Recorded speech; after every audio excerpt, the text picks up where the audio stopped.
So I expect you to irritate me as normal. You miss me. But that's your way of saying you miss me, I know. You know my love language. So I guess there is no stopping these Cowboys these days. It's hard to believe that 9 straight is their franchise record. Isn't that something? In the story history of the Cowboys. Yeah, okay. You'd have thought it was more. So I went old school yesterday because I feel like I'm watching the 04 Pittsburgh Steelers.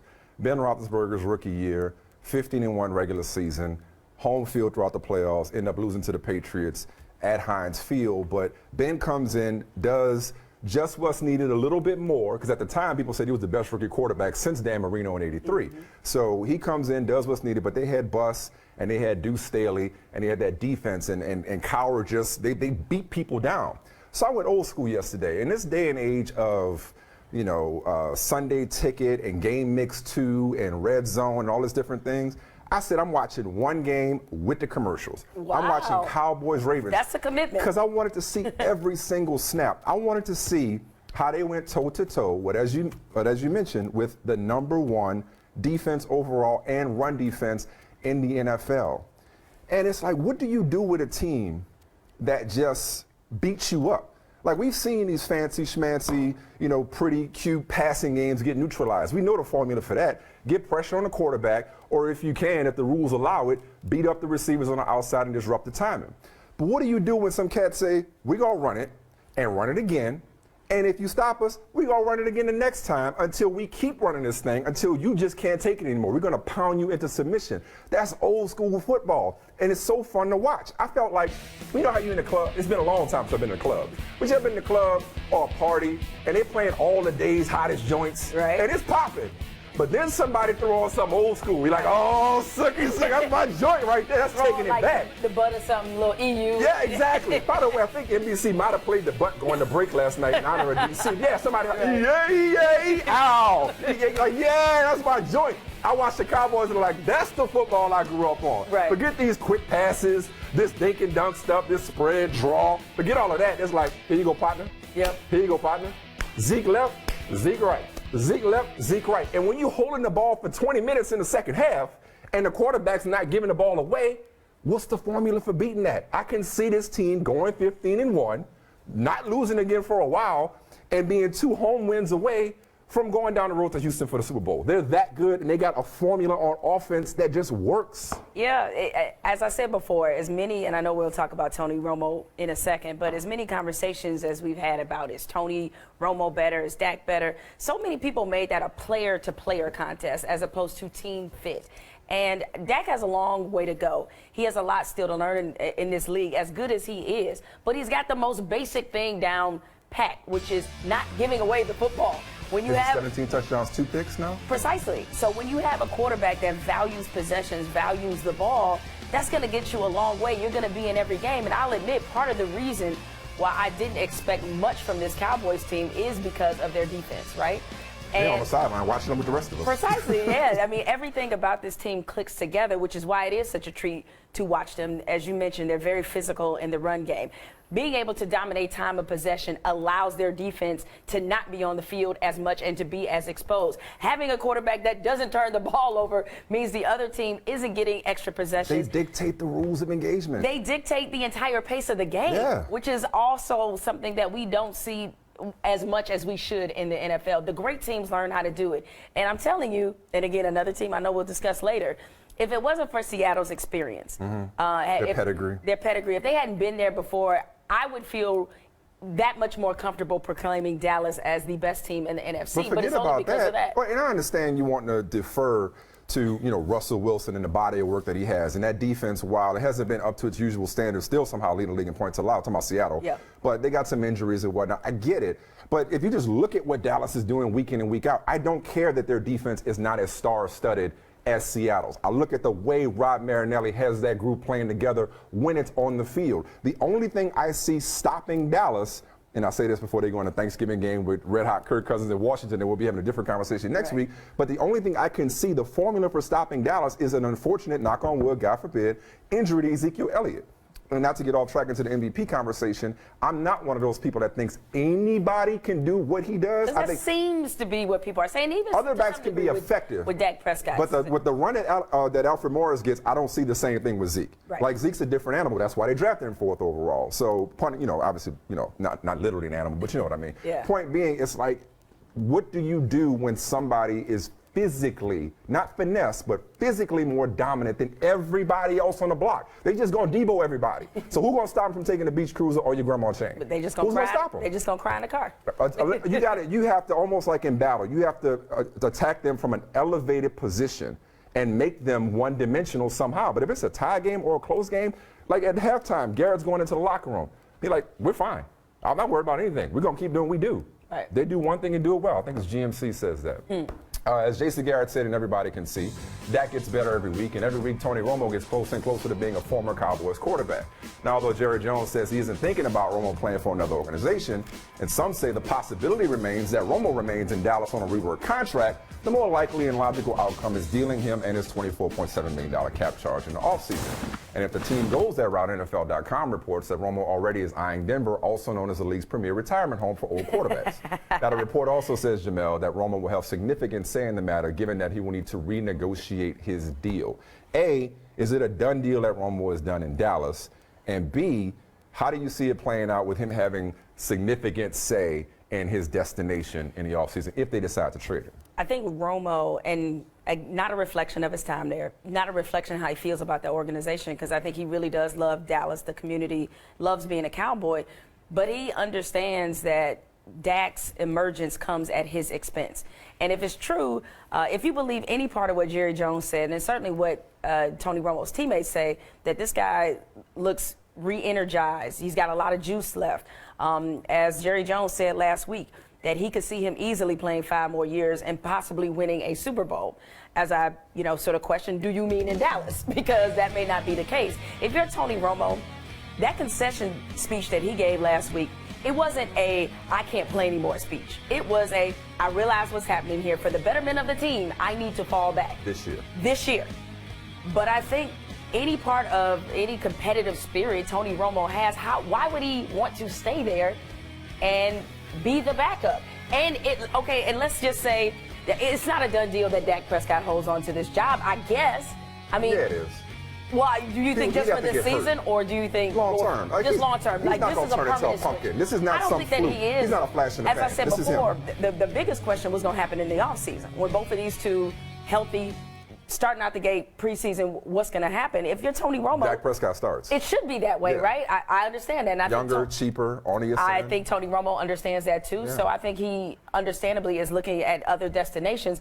I personally would be very surprised if he's on Dallas's team next year, because I think he's going to want to play for somebody else. I think Jerry Jones would love, he wants it all the time. We know that. I think he'd love, given how hard it's been to find a backup quarterback, and before Romo and even since Romo, a young quarterback to develop, before he, ended up with Dak Prescott through no attempt of his own. This was like just the last option. He fell into his lap. He tried to get everybody in the mama before he landed with Dak Prescott.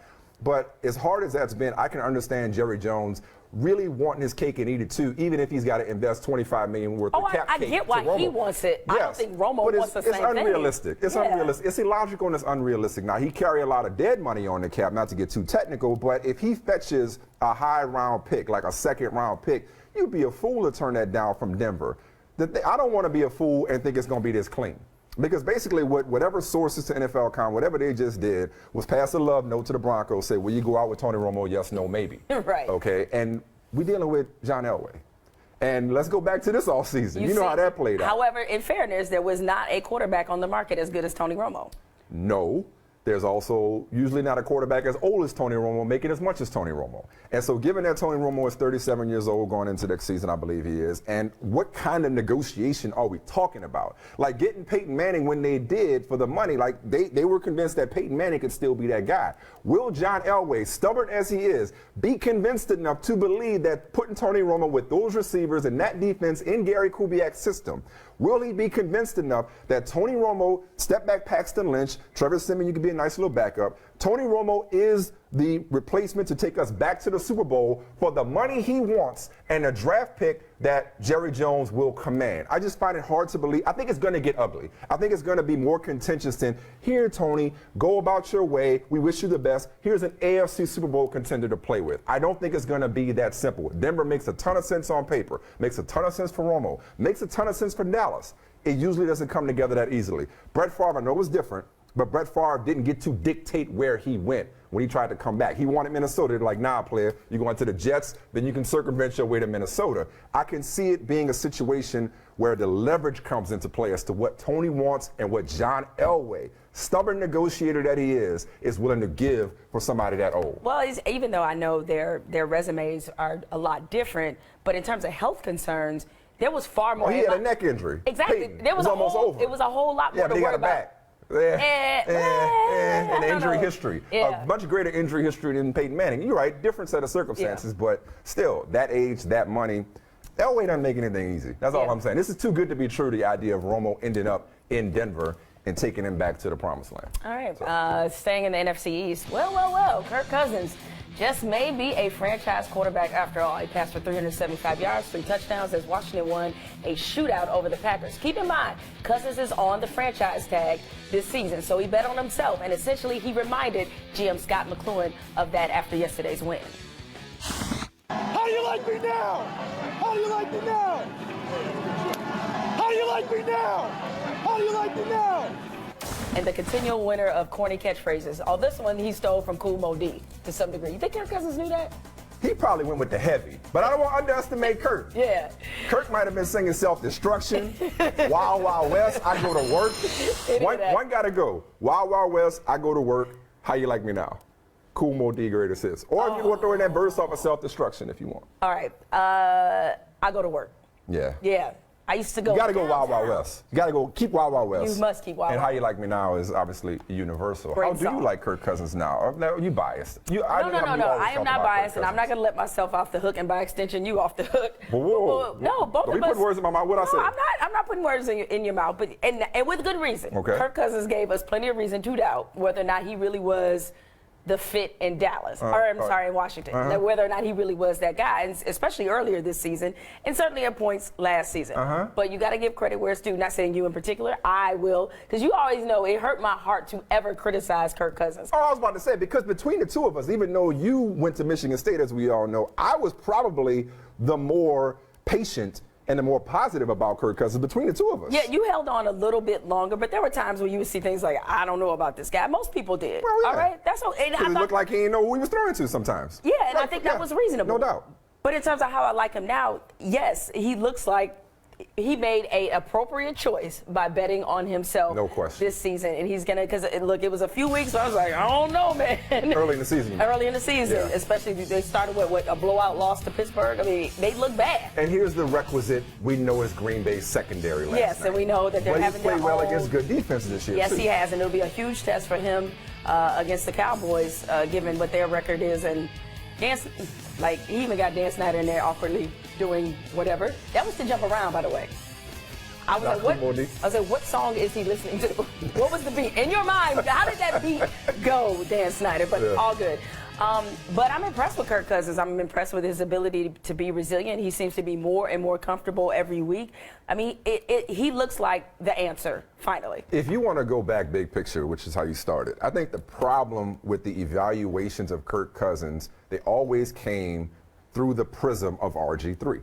They always came through the prism of the 2012 draft, which, if I'm not mistaken, you didn't like that pick to begin with, the fourth rounder after they took RG3 second overall. So it always came through the prism of how they treated or mistreated, as the case may have been, RG3, and how he was performing vis-a-vis RG3. Now that we remove from that, he had that nice season last year, has had a really good last 21 games where he's thrown 41 touchdowns and 12 interceptions. And if you look at the rankings, I mean, look, not to get too caught up in the numbers, because a lot of his growth and maturity and evolution has come from the things that you don't see in a box score. The coaches are talking about how he's managing the game in a good way in terms of checkdowns, in terms of, protections, in terms of scanning the field better. He still misses some throws for my liking.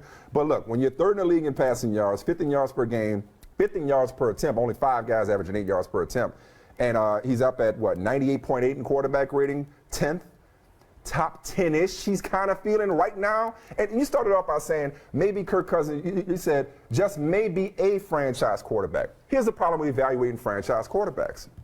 There's a difference between being a franchise quarterback and the franchise quarterback. The being the possessive or the article for whatever team you're talking about. He is the franchise quarterback for this particular franchise. Just like everybody ain't made for everybody else. You may be wife material before, old boy. Me and you might not have worked out so well. For example, I was made to be my wife's husband. You were. Not many women could put up with me.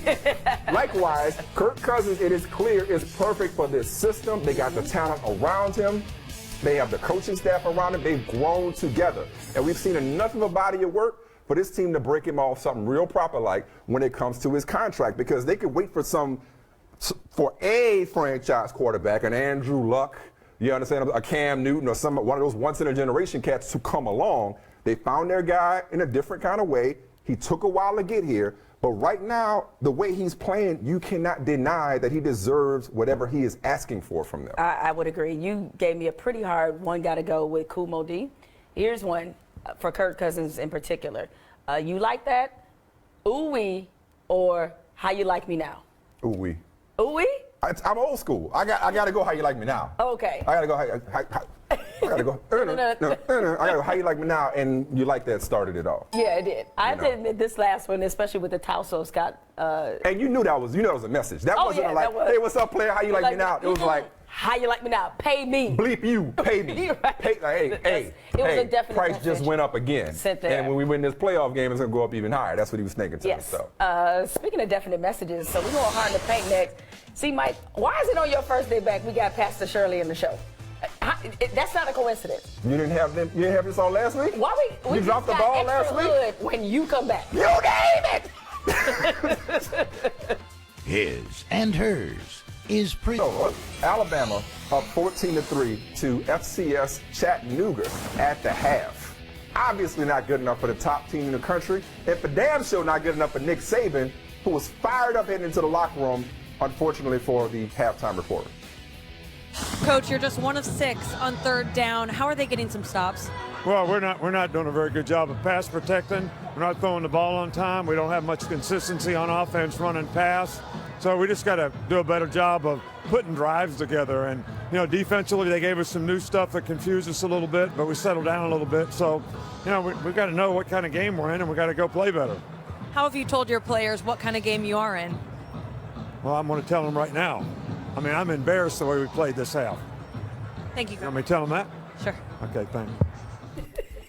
He's like, what? Didn't I just tell you? No, Nick Saban. 31-3, obviously. Yeah, they won quite easily, eventually, I should say. But one thing that irritates him is this idea that Alabama is supposed to win by a certain margin, or when they're playing teams like this that are kind of trap games to some degree. Not that I expect Chattanooga to win.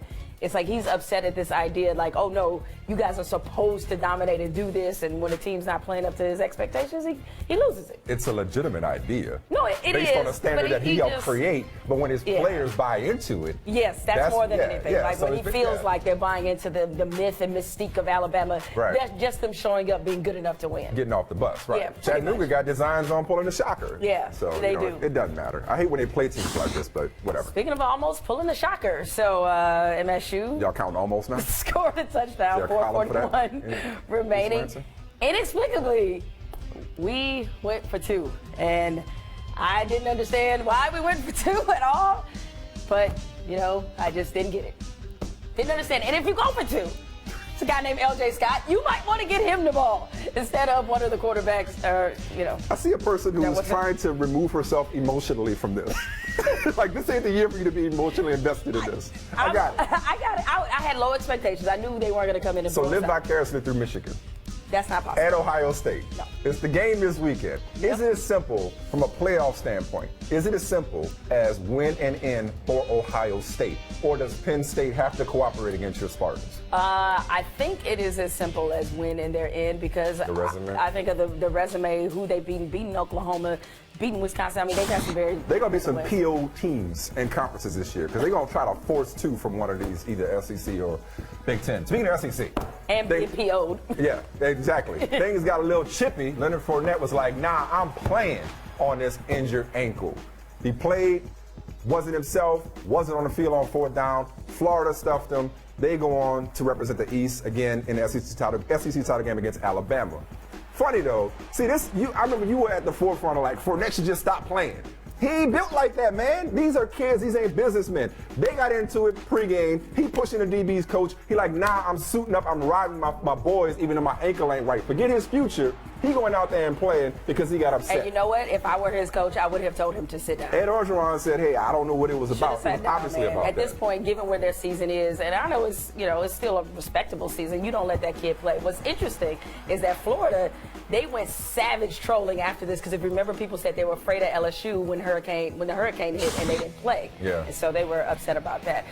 Weird story. I mean, heartwarming, I guess, to some degree. 55-year-old Joe Thomas Sr. had 4 carries playing for South Carolina State Saturday during a 32-0 victory over Savannah State. Yes, that wasn't a mistake. 55-year-old Joe Thomas I'm ashamed Sr. of myself. His kid was playing last night for the Packers. Yeah, he was. Yeah. You said you're ashamed of yourself because he's playing at 55 in a college football game. Yeah, man. I'm winded walking up the steps around here. Yeah, so he's been on the team, I guess, for 6 years. Yeah, it was senior day. It was emphasis on senior. Yes, Yeah. underline that and put it in capital letters. Yeah. I certainly understand wanting to chase a dream and being able to do all that. And What? this What's is the but a here? moment. I don't know. Maybe it just struck me as just kind of weird. I mean, 55. Well, yeah, that's why nobody does it. It's weird for sure. You have a problem with this? Ain't Trey Richardson practicing for Alabama. No, it's not that. It's just like, there's a lot of younger people that have this dream, and so You never seen Back to School? Just- Melon! that's supposed to Get be- your suit on! That He dude, did he the did the triple Lindy. He did the Come triple on now, Lindy. yes. Josh Norman, he Get punched the Charles Tillman. Yeah, he did. Punctuated the Washington win over the Packers. As you mentioned, punched loose the ball. Aaron Rodgers frustrated. Yeah, it's looking like that for the Packers this year. So I wanted to show this play, not just because it was a great play by Josh Norman, but all the conversation about Aaron Rodgers and his shortcomings and the standard that he's not living up to. This ain't him. He ain't the last dude running on the field. No, nor does he play defense. Yeah, that's what I'm saying. Like 51 runs on the field at the end of the game. I think it was R. Kelly's 3rd touchdown. Seems like he wasn't ready. Comes on the field at the last minute, gets pushed aside, and they end up running right to that hole. Like the secondary is decimated, and that's putting it kindly. I mean, look, maybe, and I love Mike McCarthy, maybe McCarthy and Capers, maybe both the message and the messengers are now, they're stale, perhaps. But to be like, oh, Aaron Rodgers is Aaron Rodgers that, what's he got to do with that? No, but that's just. So Aaron can't put up 42. But that's just this week's and why the Packers are bad. They give up 40 every week. There were weeks where Aaron Rodgers wasn't helping. Right, but he can't go both ways. This all you, Playboy. Friendship West Church in Dallas. They went viral yesterday after video surfaced of them showing the Cowboys game. Friendship West on Twitter, welcome to 2016, Oh my God. clarified this happened after church had ended. Thank goodness, because I was going to get in my pulpit. Really? Absolutely, They try to I get was. people to church. Jesus said, come as you are. No, he didn't say come watch the Cowboys game. See, this is the preacher's grandchild, president of the Young Men's Usher Board talking. See, back in the day, we just had to miss the Saints game. We ain't had DVR, we ain't had phones, and for sure, my grandfather wasn't gonna cut short his sermon, rest his soul, to show the Saints game. Now the Saints were rarely 9-1, but I know people in Texas think Texas State isn't holding the roof because God wanted to watch the Cowboys. You can't get along 2 hours? Look. Now, full disclosure, I've been attending Bedside Baptist a lot lately, and I need to beg the church pardon, but I was glad to hear that service was over. Look, most of the people, the Cowboys fans spend all game, begging God anyway. All right, I know it's a religion. So there you go. But forget your routine. You can have them both. Nah, you can't. You can't get along 2 hours. You can't. That's too much to ask. And you just playing church for routine. I feel like you're being real judgmental right now, Mike. Am I being too conservative? I'm just saying, that's the problem with religion. It's about a relationship. Pastor Shirley know what I'm talking about. Speaking of hold my mule. Why? America, 2016. Why? Get this woman what she deserves for her beans, greens, potatoes, tomatoes, hams, yams, hogs, dogs, chicken, turkey, you name it. Look at this. They got aprons. Man, what a country. What a country. We have aprons just in time for Thanksgiving. She got T-shirts. placemats. Does she have mugs? If we need some, Pastor Shirley, can his and hers get the hookup? This is tremendous. This whole thing. You wanted to do the You Name It challenge. I thought I was gonna pop the stitches in my throat when I first saw this thing. This is the funniest thing. People don't understand. She wasn't talking about. How come every old black woman count like that? With the nails, these green potatoes, tomatoes, ham, dog. Come on, man. Right in time for Thanksgiving. You name it. And you know what? The other side of Thanksgiving. But you know what? He's a good man. Still got a lot to be thankful for. And still has certainly got a buyout. coming. Right? Yeah, exactly. Charlie Strong, his future. We'll talk but about first, it. there's a DT honorable mention. Stay woke. Vikings delivered this massive blindside hit to the It's the sound. headphones. He didn't know they were coming. So then, obviously, Vikings took care of business against the Cardinals, helped out a 100-yard interception return by Xavier Rhodes. And then because the league won't let them show highlights, Vikings Vine got to do stuff like, which you just almost saw. Didn't quite, but well. It's purple now. Exactly. I want to come back, and I have a, I look at the job that this staff has done, and I look at the players that they put in place, and I look at just how far we've come. Yeah, the wins and losses, they don't stack up, but still, you're looking at a young football team and a team that when you get everything back in place, for the upcoming year, is got a lot of talent. But, the scoop, and I still go back to it, they've been up front and very forward with me with President Finvez and Mike. And the evaluation have been said all along, we will evaluate you on the last game. Okay, things are getting a little awkward at Texas. The Longhorns coming off an inexplicable loss to Kansas. The Jayhawks' first win over an FBS opponent in 2 years. Strong address that Texas has already decided players were thinking about boycotting, which he said they won't do. And amidst all this, Houston's Tom Herman, he just had a huge win over Louisville, and a lot of people speculate that is Texas's top choice. Look, at this point, if Charlie Strong really believes that they haven't made a decision, I think he was just saying that because he can't possibly think that that's true. I mean, I think the writing is pretty much on the wall.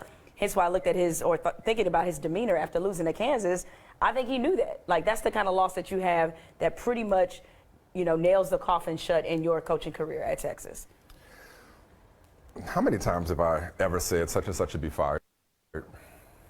I'm struggling to think of one that comes immediately to mind. I need for them to fire Charlie Strong. Mm-hmm. And I said this earlier in the season, I just need for this relationship to end. It was never set up to succeed. I'm not going to paint with a broad brush and say they never wanted him, but not enough of them wanted him enough for him to experience the rock bottom that is to losing to a team that I believe had won 2 of its previous 31 games. You hadn't lost to since 1938. Losing to Kansas, they're not invested enough in him. He was always the fallback. He was always the guy that they couldn't get. Nice resume in Louisville, respected guy, great coach, all these different things. He was never their guy. It was like, okay, we'll take Charlie Strong and we'll see what happens. And maybe he's done a better job of recruiting than his record would suggest and deserves the opportunity to be able to see it through. Deserves got nothing to do with it. He deserves better than to, I can't even call his seat hot. It's just his seat. It's the one that he got to. When was it not hot? Exactly. Yeah. Exactly. And it's like, look, man, if he somehow manages to come back next year, we're gonna be doing the same thing over again. No, put him. He seems like a very positive person who has a great perspective on life. So I'm not suggesting that he's literally miserable, but put him out of his coaching misery. Yeah. Turn the page. He's never going to be the one that they want to love. They're trying to love the one they're with, trying to support him, trying to say the right things. I'm sorry. Nah, man. You lost to Kansas. You don't need any excuses. You want Tom Herman, or if it's not Tom Herman, you're going to want somebody else. Right. You're going to always want somebody else other than Charlie Strong. The influential people I'm talking about. Oh, of Forget course. the AD and the president and what they say publicly. The people that matter are going to say, find somebody better than him. Well, among the many relationship rules that I have, since you were on that kind of track about comparing this to a relationship, is I'm not begging anybody to be with me. You see what I'm saying? Not at all. And at this point, it feels like week to week, win to win, loss to loss, that Charlie Strong is forever begging Texas to be with him. And he had a lot to clean up. Yeah, and that's no disrespect to Mac Brown. I mean, the reason that Mac Brown is no longer there is that they were starting to slide, not just record-wise, but recruiting-wise. And there was a culture at Texas that had begun to be established of feeling like just because you had on the uniform that you were something special, that you didn't have to earn anything. And Charlie Strong got a lot of that mentality up out of there. He'll never get the credit for it, but nevertheless, that's what he did. His players, just now, the freshmen and some of the younger players, next year you would have begun to see some of the results from that, but they don't want to wait, because part of the reason when they're not invested in you, they have no reason to look at a Kansas loss as a painful loss, but as part of the overall program building that's going there. Like they're trying to reestablish culture. And I'll say this to the players that brought up the idea of boycotting. It wasn't everybody, but it was enough, and supposedly the senior leadership and the upperclassmen leadership on the team tried to quell that and say, no, we're not doing that. You loved him enough, you got him fired. Yeah, right. Okay? He didn't fumble. Right. If you loved him as much as you say, times. if he is the coach, he's a father figure, he's all those things that you all said that he was to you, then do better than losing a lead at Kansas and fumbling and making some of those mistakes that you've made. The attention to detail has not been there. The defense has been bad most of the season, and defense is obviously his strong suit. So when you don't do that, you're going to cost somebody their job. Also, he hasn't exactly made it hard, again, by having, now he'll have a nice upset here and there, but having these inexplicable losses, whether it's Iowa State, Kansas, whatever, it's like with the way that they that doesn't play, help even if you beat Oklahoma. Exactly. Like maybe he just hasn't done a good enough job to warrant more of a leeway when it comes to some of these losses. Speaking of details, though, so Brett McMurphy's column on ESPN.com, paragraph that stood out to me. The lure of Tom Herman, always considered Texas's #1 target, had dulled with Houston's losses to Navy and SMU and close wins against Tulsa and UCF. The SMU loss was extremely troubling to Texas boosters because it was to a perceived, quote-unquote, lesser school in the state, sources said. Then a quote, Herman was dead in the water with Texas when he lost to SMU October 22nd, and now he's hotter than ever.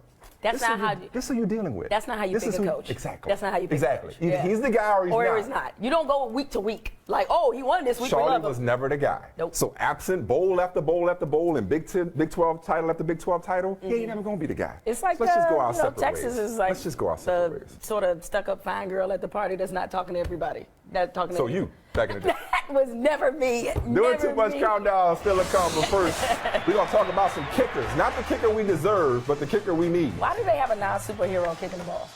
There you go. 2 weeks and you ain't learned nothing, huh? You notice I say you ain't learned nothing. Yeah. Is that what you learned at home? We're chasing. He's running because we have to chase him. Around the league yesterday, place kickers combined to miss 12 extra points, most ever for a single day in NFL history. There have been 14 seasons alone in the Super Bowl era where there were fewer than 12 extra points missed, including 8 in 2014. Some of yesterday's struggles were due to weather, all of it due to the fact this is what the league wanted when they moved the point after touchdown try to the 15-yard line. Right? I mean, they wanted to make the play more exciting. More meaningful. Mission accomplished. Mission not accomplished. They should have never messed with it to begin with. What was it doing that was so wrong? Okay, it's an extra point. It's automatic. Okay. It's a point. It's okay. It's okay. What kind of world do we live in where a point should be automatic? Think about that. No, I'm so serious. No. It's a point. No point on that scoreboard, as precious as points are, no point should be a given. Well, you should have abolished it altogether. Then if that's the case, and then make everybody go for 2-point conversion. See, my problem with it is that when I watch that, that's not exciting. That screams incompetence to me. All right? Because kickers? Because, no, it's not just about that. It's just that you want, when you're watching a professional football game, and particularly in this year where we have been reminded more times than not about the quality of play in the game, and you're seeing what should be basic plays being routinely, especially yesterday, missed. That does not speak excitement to me like, ooh, he's going to miss it. No, you're missing it. Wide right. It's not a basic play anymore. It's a 33-yard field goal now, okay? And so while you would think that these kickers wouldn't make a higher percentage of 33-yard field goals, if a game is on the line, it's certainly more exciting. But because they miss extra points, how much more does it force teams? It changes the outcome of games. It forces teams to go for two. Yes. That's what it's all about. It forces teams to go for two to chase the point that they missed, or it keeps the game more interesting. Even last night, The game, I believe it was the Redskins were about to go up by 12. Hopkins missed an extra point, which instead of being a 2-touchdown game, now it's a field goal and a touchdown with a 2-point conversion, a 2-possession game.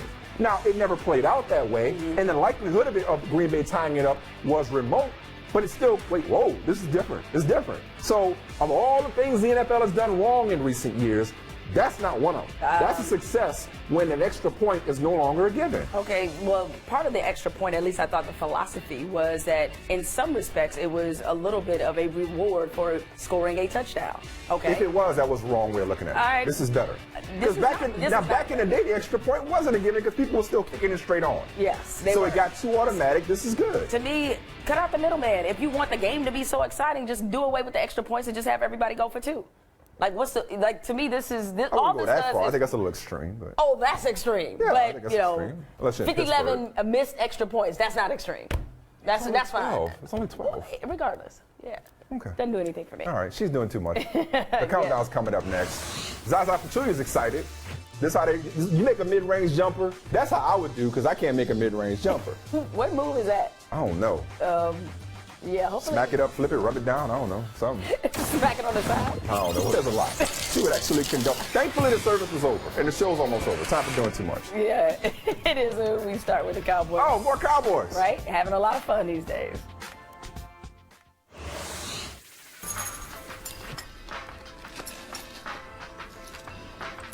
Hey, look, that's serious.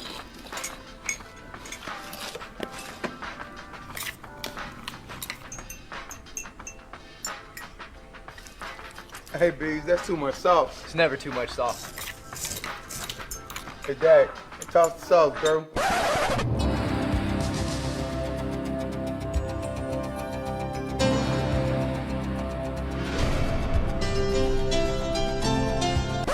Caught it.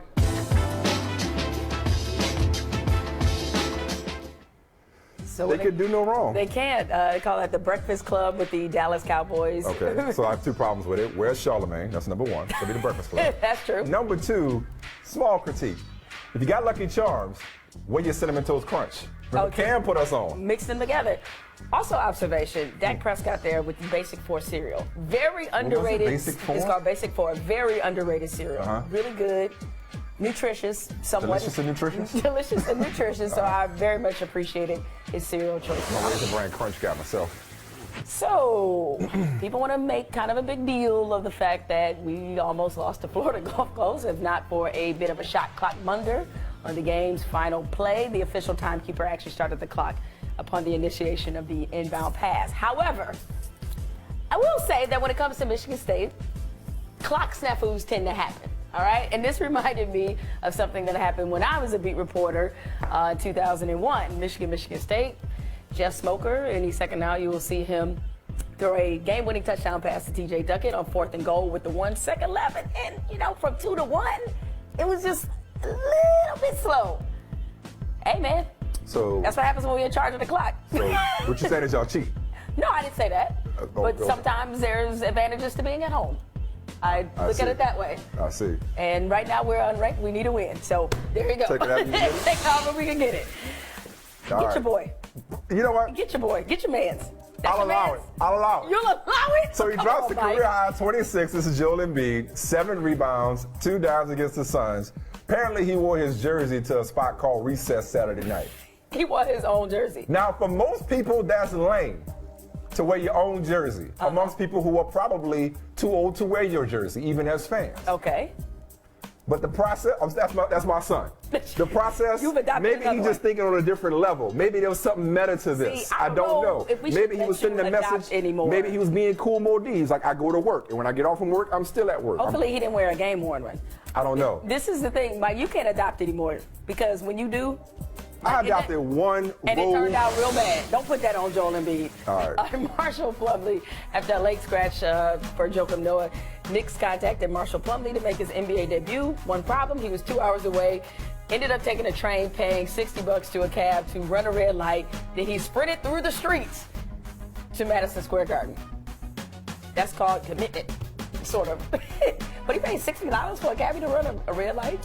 The black delegation would like to trade for Marshall Plumlee. That sounds like something I do. That sounds like something you do. Yeah, it does. Y'all don't know. I sit down at 11:59 every day.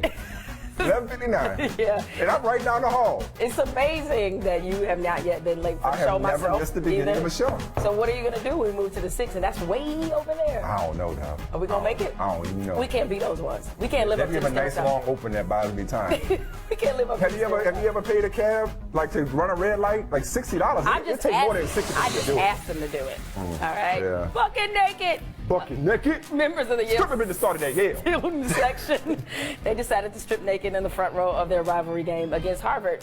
Delayed the game, I understand. Yeah, it did. That is definitely called commitment. Just Would naked. you go that far? Like, as committed as you are to your Spartans, would you strip to delay the game? You know you'll play with the clock. Would you strip to delay a game It's against gotta Michigan? be. Let's say the game's on the line against Michigan. Like, if you'd have been at the game last year with the block punt, would you have stripped to help y'all win that game? If I knew what the outcome of the game would be, Yes. absolutely. Really? Wouldn't think twice. I wouldn't. If a national championship is on the line,